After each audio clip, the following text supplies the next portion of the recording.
All right, this is the Big Douglas Show. Rapper Big Pooh is in the co-host chair, and our guest today from NBA TV, NBC Sports Washington, Chris Miles joins us. Chris, thanks for giving us some time today.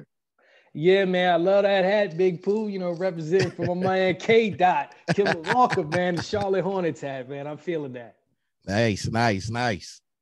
I was thinking about this before we got started today. COVID and the pandemic giving us a couple things to try. I had gotten a paint set. I had decided to start painting during the shutdown. I did none of that. I was thinking you got a bike. I don't think you did any of that, did you? Did you end up biking much? I did. I biked for maybe 3 months. Okay. And I biked through the summer, and then I dehydrated myself and I put the bike down. I'm about to pick it back up, though. I say that to ask Chris, did you have anything that you decided you'd start during the pandemic and either completed it or decided, nah, that wasn't what I thought it was going to be? Actually, that's a great question because for me, I started out in college wanting to be a play-by-play person. And then the avenue that I've been in for the last 18 years took off as a host. So during, COVID and quarantine, I started working with my agent doing play-by-play work, calling games that were already played and working on that skill set. So I think that came along nicely, man. So I didn't give up on it. And I'd actually done a few play-by-play opportunities with the NBA for junior NBA and All-Star and that sort of thing. So I think that's been the biggest thing that I worked on during COVID, man. I tried to lose weight, but without basketball, I'm not playing pickup with people. I'm it didn't work out the way I wanted it to. Yeah. That the losing weight journey during COVID was a tough one for everybody. They say that COVID-19 is adding 19 pounds. I didn't do that though.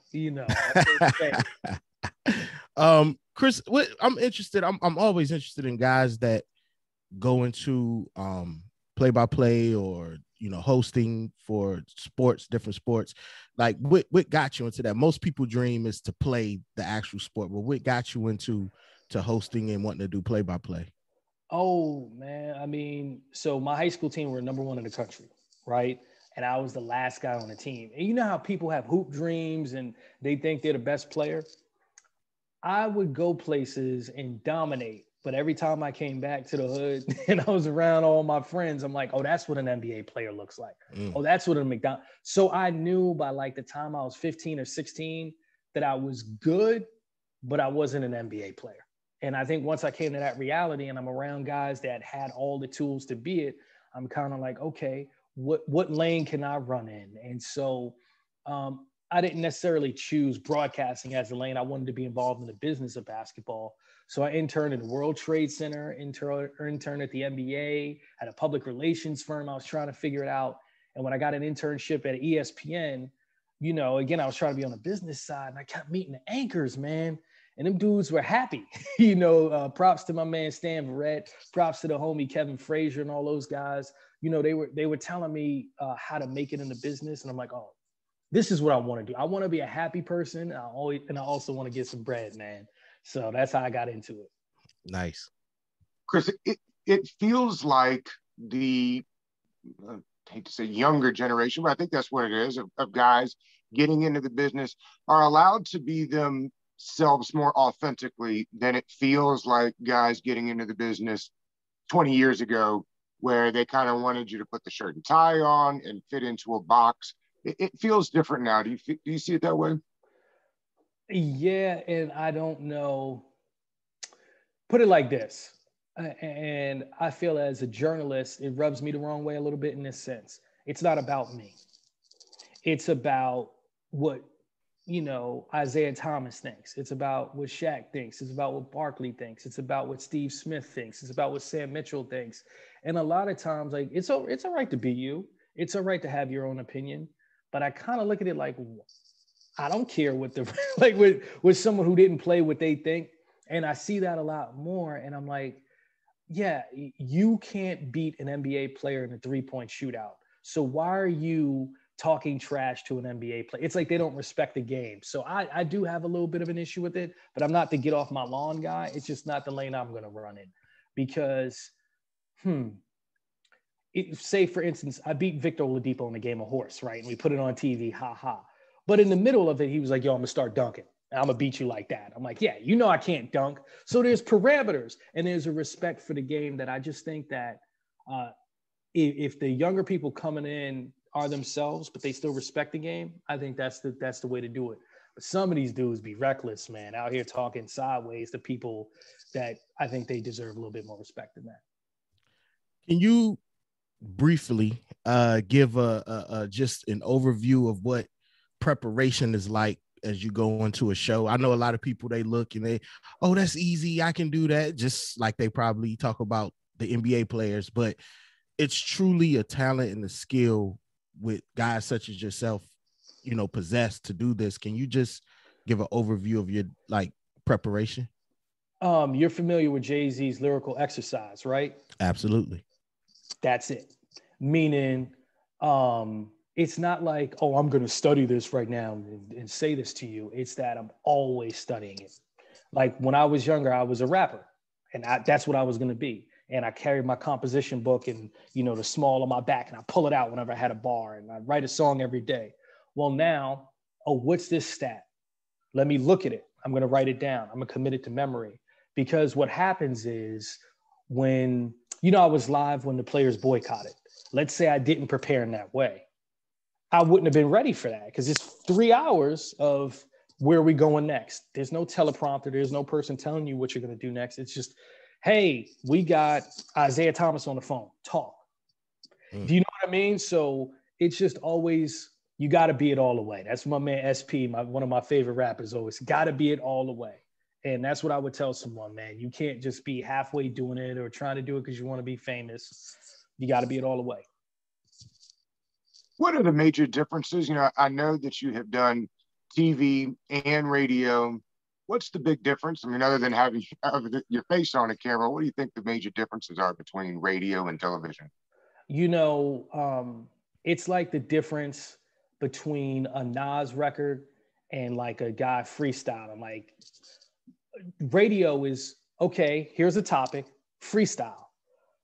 Being on TV, a lot of times, and not every job is like this and it's changing, but when you see a host and they're like, you know, going from story to story, you want to be more like Nas. You want the composition to be together and you want to put it a certain way so that it comes out as a masterpiece.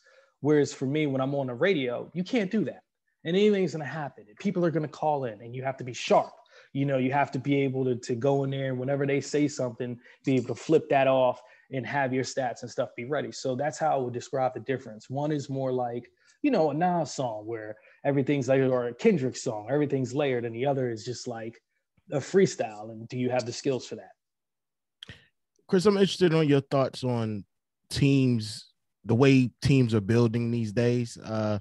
You know, we've seen James Harden go to Brooklyn, team up with Kyrie and KD.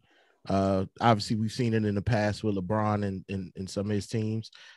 What is your take on players getting together to team up to form these quote unquote super teams, as opposed to saying, nah, I want to have my own team and beat you head up?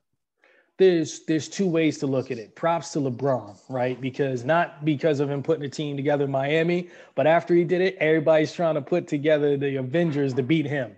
So I think in the future, we're going to understand the kind of respect that LeBron commanded during this time period. I don't know if everybody puts that together now, if they just want to hate on him. And oh, he's not Mike. But yeah, Mike didn't have to deal with Steph, Clay, and KD coming together just to beat him after he won one. You know what I'm saying? So I like the empowerment of the players to be able to do this and to be able to make as much money as they do.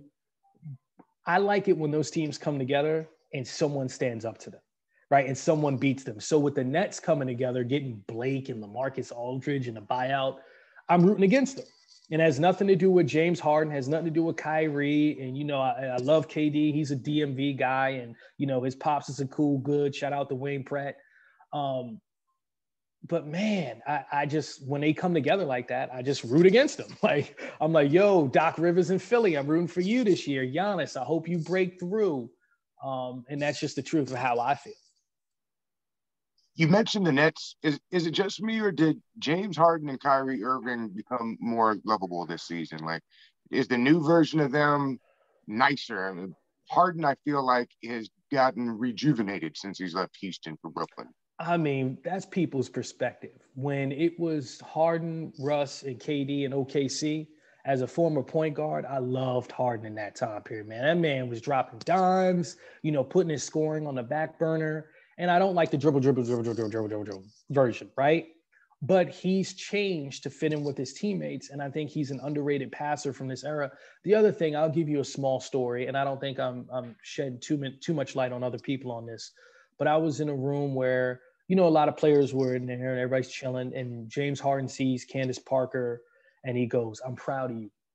You know what I'm saying? Like, people don't get to see that side of him. That was out of nowhere. He didn't have to walk up to her, move past people and be like, "Yo, I'm proud of you," and kept it moving. You know what I'm saying? And I'm like, yo, if people knew that this guy was like that, they wouldn't hate on him. Chris, I'm interested in your take on Westbrook. I saw an article the other day where they said he's probably the one guy putting up historic numbers, but it's worse for his team. What are your thoughts on just him as a player? Not necessarily, not going to get into him personally, not going to get our Stephen A on, but what are your thoughts on him as a player currently? First of all, Stephen A was sus for that, first and foremost. Second, it's like I was saying to you as a man first. I've been in a room with Russell Westbrook, who's 6'4" and built like Sean Taylor, okay? So what do I look like coming off sideways out? Like, come on, man, that's whack. Like, so what I would say is this. Who works harder than him? If you work that hard at your job, this dude had a 20-20-20 game. Now, is he a turnover machine? Yes, that's because he's it all the way. You're never going to get a halfway Russell Westbrook. It's going to be 1,000%. He's going to work on his body. He's going to drink water. And the Russell Westbrook story I'll give you is this, right? A lot of players show up to things to just get a picture. You know what I mean? Like, oh, I'm going to show up to this event, be here for 5 minutes. They're going to see me here. I'm here with the kids. I'm out. Not going to say any names. I see it all the time. Russell Westbrook showed up to a junior NBA girls basketball, like 7th, 8th grade game that was awful. And he was supposed to be like the 5-minute celebrity coach for the girls. You know what I mean? Other players came for the other teams and left within 5 minutes, like half a quarter. He was there before the start of the game, which was not something he needed to do. He was bigging up the team that was down by 22. They made a run. He was there at the end of the fourth quarter, high-fiving them after they lost. And when I saw him later, he remembered seeing me there. He was like pointing to me like, "Yeah, I see you, bro." And that was it. And I'm like, man, I don't know another player that would do that. I really don't. And that's not a knock on any other guy in the league. So it's hard for me to be critical of him. But if I ask the question like, yo, the 5 turnovers per game, his turnovers in his career, like how detrimental has that been? That's me doing my job. But on the flip side of that, man, I don't know if we've ever seen someone that's certified in this league. I'll just say it in that way. No, I love that. The other day, the 90, I'm aged myself as a man that graduated high school in 95. That 96 draft class was incredible. NBA TV has put it out. It's got to be the best, right? I mean, are we really arguing that? Yeah, I think we argue that there are 4 draft classes that are equal to me. The 1960 draft class, which no one talks about because like none of us were born, but Oscar Robertson, Jerry West, Lenny Wilkins, come on, man. They need to be in that discussion. The 84 draft class, when you just say Michael Jordan, right? And then Hakeem Olajuwon, who's a top 10 player for me, Charles Barkley, I mean, I'm biased, and John Stockton, retired as the all-time assist and steals leader. Like those guys were in that class. But the 96 draft class, I think for us in this era, they meant so much to us. And I think that's a big part of it. I mean, you look at I think they had 9 champions, 4 Hall of Famers, 4 MVPs, 11 different All-Stars. That's historic. But I think the 03 draft class as well, though I put the 03 draft class beneath those other 3, but in the conversation. Yeah, I think the 96 draft class, the other draft classes were magnificent, but they were more top heavy.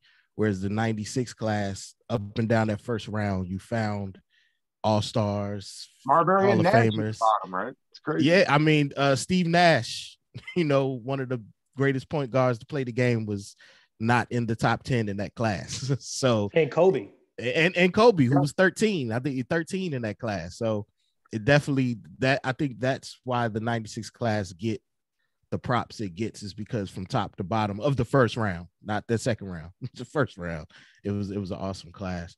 Chris, I know you got a hard out at 225. I just want to get your opinion real quick on the direction of the Washington Wizards. We are a home team podcast, so I have to ask, what are your thoughts on the direction of the Washington Wizards? Man, I mean, they've been messing up for so long, and for me to have, hosted their pre and post game shows, to be where I'm at because of that organization, it's hard. It's just everybody, they mess up every year with the personnel. Like Troy Brown, 5 for 5 from 3-point range last night. And I remember before the draft, I had 3 players circled for the Wizards. Jerome Robinson, funny, he ended up coming over here. Troy Brown, and I think it was Lonnie Walker. Like, those are the 3 players I wanted for the Wizards. Lonnie Walker, even post-injury, has been great in San Antonio. Troy Brown, they put him in the G League his rookie year. And Jerome Robinson went to the Clippers. Obviously, he hasn't panned out, but he might get somewhere and also pan out. And I watch how they traded Otto Porter for nothing. Meanwhile, the Bulls went and traded him to get an all-star center in Vucevic. You know what I mean? They attached some picks to it, and that's what they got out of it. I look at Kelly Oubre. They traded him for nothing. He's played. I can go down the list. So from that perspective, it's frustrating. And then Scott Brooks, I know he doesn't prepare enough. I know that as a fact. The players are tired of it. And I look at Randy Whitman, like, this dude, he had a disciplined team. Like, you're going to get rid of a guy because he's not doing enough, but the players were disciplined. Then the next guy you bring in, keep him around for years, and the players are undisciplined. I know Ted Leonsis, so it's hard to be like, hey, Ted, man, his team isn't going in the right direction. But if I saw Ted tomorrow, I would say the same thing. Like, Ted, you got to get this together, man. Like, I'm rooting for you guys. So I try not to take too many shots because, again, it's like weird to take shots at someone and then sit in the same room as them. I always thought that was corny. But if I saw Scott Brooks today, I'd be like, dog, you failed. Like, you're awful at this. For real. Like, I don't feel like he's done a good job at all. And I think that, moving in a new direction will be great for this team whenever that officially comes down, because it has to happen soon. I believe it'll be happening sooner than later, the way they're losing games. Yeah. Chris, man, we want to get you out of here. Just let the people know where they can find you, what you got coming up next. Well, I'll be on NBA TV Wednesday through Friday night, man. Make sure you check it out. Check out a show. We go live for 5 hours at a time. So I know people like the red zone. They don't understand. We basically do that on a nightly basis. We bounce around from game to game. So, if it's like a 9 or 10 o'clock on Friday or Saturday night, you ain't got nothing to do, man. Flip on NBA TV as we bounce around the league, man. You might see a 50 piece. You might see a triple double, something good happening. No doubt. Appreciate you, Chris. Thank you for coming on, giving us your time today. All right, get vaccinated, people. Get vaccinated. Let's get back to normal. Absolutely. All right, have a good one. Thanks, Chris. Cool. All right, cool, man. Thanks for having me. Hey, thank you, Chris. Yep.